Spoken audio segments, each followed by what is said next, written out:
긍정적 사고의 힘이란 제목으로 하나님 말씀 보도록 하겠습니다. 자, 오늘의 말씀은 요한복음 11장 35절에서 44절까지입니다. 제가 봉독해 보겠습니다. 이에 유대인들이 말하되 보라 그를 어떻게 살아야 했는가 하며 36절 그중 어떤 이는 말하되 소경의 눈을 뜨게 한 사람이 그 사람을 죽지 않게 할 수 없었더냐 하더라. 이에 예수께서 다시 속으로 통분히 여기시며 무덤에 가시니 무덤이 굴이라 돌로 막았거늘 예수께서 가라사대 돌을 옮겨 놓으라 하시니 그 죽은 자의 누이 마르다가 가로되 주여 죽은 지가 나흘이 되었음에 벌써 냄새가 나나이다. 예수께서 가라사대 내 말이 내가 믿으면 하나님의 영광을 보리라 하지 아니하였느냐 하신대 돌을 옮겨 놓으니 예수께서 눈을 들어 우러러 보시고 가라사대 아버지여 내 말을 들으신 것을 감사하나이다. 항상 내 말을 드시는 줄을 내가 알았나이다. 그러나 이 말씀하옵는 것은 둘러선 무리를 위함이니 곧 아버지께서 나를 보내신 것을 저에게 믿게 하려 함이니라. 이 말씀을 하시고 큰 소리로 나사로야 나오라 부르시니 죽은 자가 수족을 배로 동인 채로 나오는데 그 얼굴 수건에 쌓였더라. 예수께서 나서되 풀어놓아 다니게 하라 하시니라. 다 같이 기도하겠습니다. 사랑하는 충만하신 하나님 아버지, 오늘도 이 자리에 모여서 하나님의 말씀을 묵상하게 하시고 하나님의 말씀을 공부하게 하심을 너무나 감사드립니다. 하나님의 놀라우신 우리 은혜가 인터넷을 통해서 유튜브를 통해서 전파되게 하시고 하나님의 놀라우신 능력이 이 자리에서 일어나게 하여 주시옵소서. 아버지 하나님, 주를 알지 못하거나 하나님을 떠났거나 주를 알지만 지식으로만 하는 우리의 심령을 녹아내려서 주님을 볼 수 있는 눈을 길러 주시옵소서. 이 모든 걸 주님께 맡기오며 예수님의 이름으로 기도합니다. 아멘. 자, 여러분이 다 아는 마이클 조던입니다. 사진을 봐도 마이클 조던이라는 거 알 수 있을 겁니다. 자, 조던은 여러분 워낙 유명한 선수라서 많은 리그에서 불수팀에 있으면서 불수를 승리로 이끌었습니다. 중간에 좀 안 좋은 사건도 있었습니다. 아버지가 살해를 당해서 경기장을 떠나기도 했습니다. 그러나 다시 돌아와서 승전골을 올리면서 큰 승리를 보여줬고 스포츠 스타 선수 중에서 돈을 가장 많이 벌고 있는 선수 중에 한 명이라고 합니다. 근데 우리가 이 조던에게 배울 말이 하나 있습니다. 조던의 유명한 말이 있습니다. 나는 9,000번의 슛을 놓쳤습니다. 나는 약 300게임을 졌습니다. 나는 경기를 뒤집을 수 있는 슛 26개를 놓쳤습니다. 나는 살아오면서 계속 실패를 거듭했습니다. 그것이 내가 성공할 수 있었던 비결입니다. 실패를 두려워한다면 성공할 수 없다라는 겁니다. 결코 실패하여도 포기하지 않는 정신. 그것이 마이클 조던의 성공 비결입니다. 우리는 살아오면서 포기와 절망을 경험하고 힘들어한 적이 있습니다. 그러나 오늘 성경에도 절망적이고 힘들어 보이는 사람이 나옵니다. 마르다와 마리아입니다. 그들은 오빠 나사로가 죽고 말았습니다. 자, 1장 5절에 보면 예수께서 본래 마르다와 그 동생과 나사로를 사랑하시더니 라고 되어 있습니다.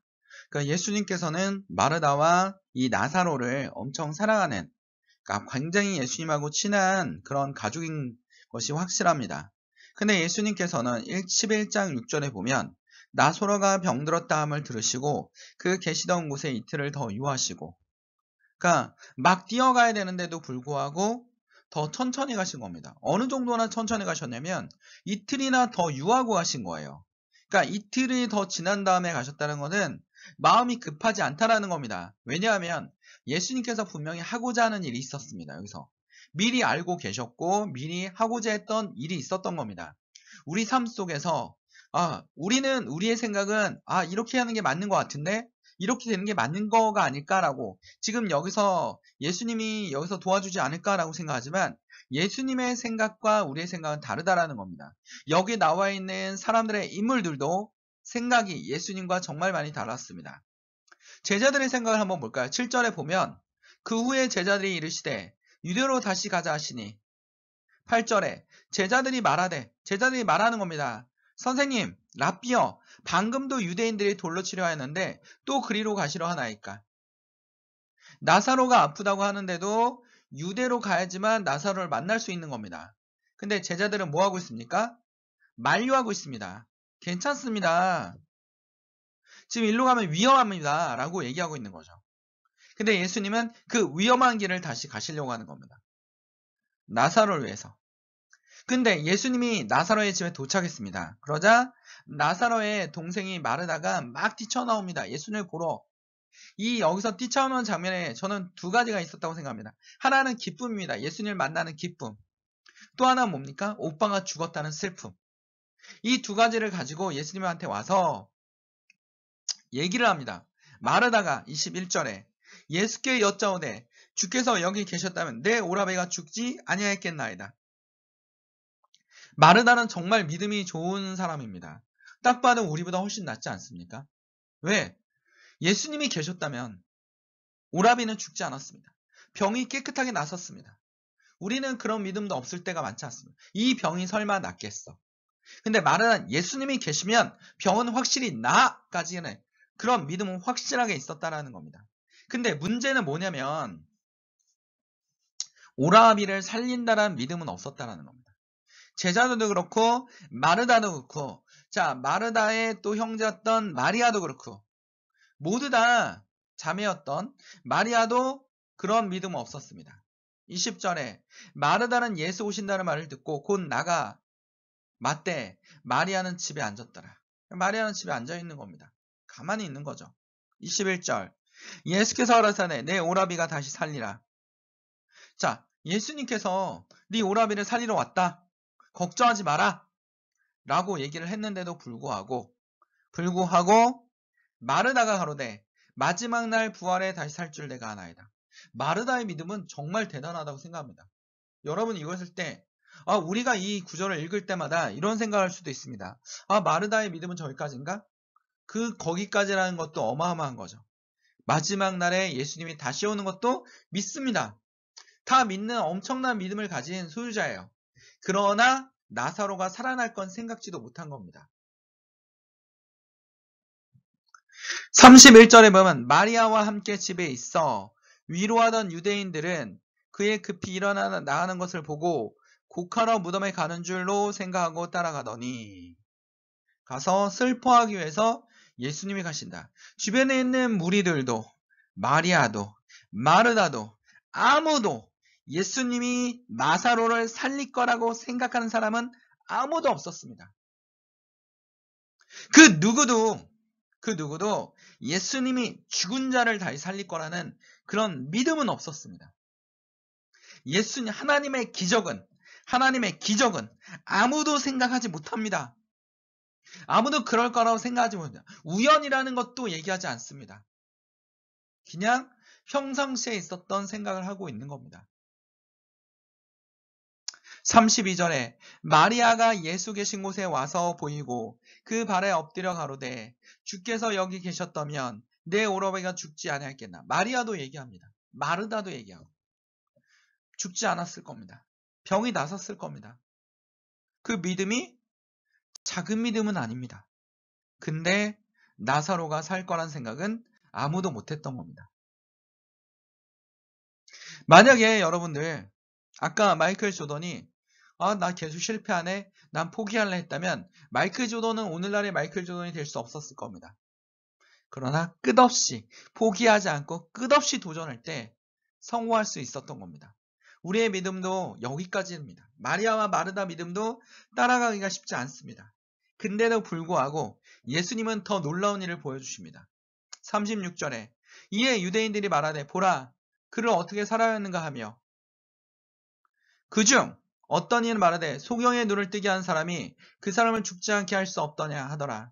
여기 있는 모든 사람이 예수님은 왜 살아난 사람을 저렇게 잃어버렸을까?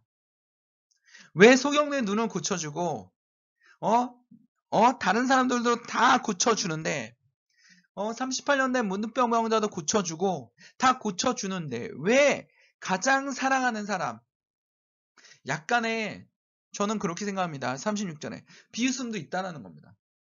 아니 딴 사람은 그렇게 다 고치더니 정작 본인이 사랑하는 사람은 고치지 못하네. 본인과 가족처럼 지냈던 사람들은 고치지 못한다라는 말을 가지고 있는 겁니다. 여러분 39절에 예수께서 가라사대 돌을 옮겨 놓으라. 무덤에 갔습니다. 유대인 무덤 아시죠? 동굴 속에 신을 묻어 놓습니다. 근데 여기서 더 놀라운 얘기를 합니다. 마르다가 가로되 주여 죽은 지 나흘이 됐습니다. 4일이 됐습니다. 유대인 풍습에 3일이 지나야지만 완벽하게 죽는다는 풍습이 있습니다. 3일 전에는 다시 깨어날 수도 있고 다시 깨어날 수도 있고, 근데 3일이 지나면 완벽하게 죽었다라는 겁니다. 여기 저자 요한은 이렇게 얘기하고 있습니다. 완벽하게 죽었다. 정말 나사로는 완벽하게 죽은 상태였다. 어느 복음서도 마태, 마가, 누가의 복음서는 나오지 않는 이 이야기, 오로지 요한복음에 나옵니다. 요한복음에 나오는 요한을 쓴 이 저자들은 죽은 나사로가 살아날 수 없다라고 모두 다 얘기하고 있었습니다. 여기에 있는 모든 주변인들과 제자들뿐 아니라 마르와 마리다와 그 장례식에 찾아온 모든 유대인들은 살아날 수 없다라고 얘기합니다. 근데 예수님께서 뭘 하시냐면 41절에 돌을 옮겨 놓으니 예수께서 눈을 들어 우러러 보시고 가라사대 아버지여 내 말을 드신 것을 감사하나이다. 아무 일도 일어나지 않았는데 예수님은 뭐라고 얘기하고 있습니까? 내 말을 들은 것을 감사하나이다. 이미 이루어질 것입니다. 많은 사람들이 이게 안 될 거라고 생각했는데, 모두 다 안 될 거라고 생각했는데 내 말을 들으심을 감사하나이다 라고 얘기했습니다. 그러자 동굴에서 나사로가 붕대를 칠한 채로 나왔습니다. 완벽하게 죽었던 나사로가 다시 일어났습니다. 자, 예수님이 걸어 나오라라고 얘기한 게 아닙니다. 죽어있는 사람 앞에서 내 말을 들으신 것을 감사하다라고 얘기했습니다. 우리의 삶 속에서 이 놀라운 말씀, 2000년 전에 있었던 이 놀라운 말씀 속에서, 우리 속에 있었던 이 말씀 속에서 우리가 알 수 있는 건 무엇입니까? 우리 주변에 안 됩니다. 그렇게 안 될 것입니다. 아닐 것입니다. 예수님은 이 표적을 통해서 말씀하고 계십니다. 나는 살아계신 하나님이다 라고. 그리고 우리에게 본을 보이셨습니다. 감사하나이다. 믿는 믿음이 있을 때 모두 다 불가능하다고 생각하는 것을 가능하게 할 것이다 라는 겁니다. 모든 사람이 그거 안 됩니다 라고 할 때 주를 믿는 믿음은, 예수를 믿는 믿음은 그것이 될 거라고 한다는 겁니다. 그게 바로 하나님의 말씀입니다. 이 말을 기억합시다. 아버지여 내 말을 들으신 것을 감사하나이다. 기도하겠습니다. 사랑하는 충만하신 하나님 아버지, 오늘도 이 자리에 모여서 하나님 말씀을 묵상하고 하나님 말씀 속에서 우리가 긍정의 힘을 배웠습니다. 우리의 삶 속에 어렵고 힘들고 낙심한 일이 있을 때 주를 바라보는, 주의 말씀을 믿고 따르는 주의 놀라운 일이 우리 가운데 일어나게 하시고, 예수님이 우리를 너무나 사랑하시기 때문에 이 불가능한 일을 이루게 하신 예수님께 감사하나이다. 주님을 믿사오며 우리는 마리아와 마르다보다 못한 믿음을 가지고 있는 우리에게 더 큰 믿음을 주실 줄 믿사오며 예수 그리스도의 이름으로 기도드립니다. 아멘.